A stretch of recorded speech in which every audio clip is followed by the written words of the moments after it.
All right, another serious topic. Japan is set to release contaminated nuclear water from the Fukushima power plant this year. It says it's going to release more than 1 million tons of water into the ocean from the destroyed Fukushima nuclear power plant. As we remember, that was destroyed after the tsunami that hit it.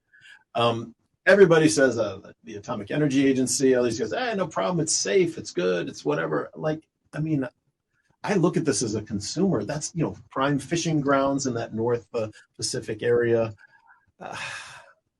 Wow, I don't even know where to start with what looks like an environmental misstep to me.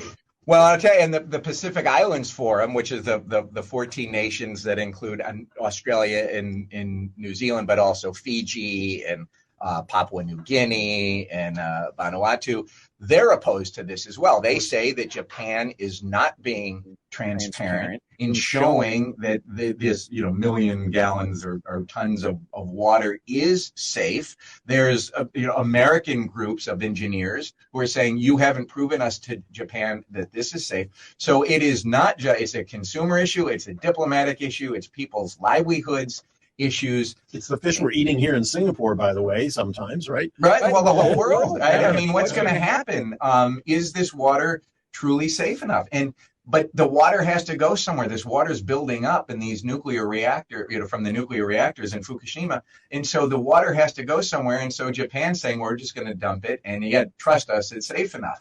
So there's economic, political, safety issues that really have to get addressed. So let's see what Japan does. It's not due, I think, to be released until April, but the Pacific Islands nations are really pushing back hard against this. Well, Steve, you work in ESG. It's a major component of your work with McClarty Associations. Is there a concern that this might set a very unhealthy precedent? Well, from an ESG perspective, if you're an investor, you're going to be asking yourselves, if Japan does this, what is this going to do to my investments in the maritime industry, in food, certainly in seafood?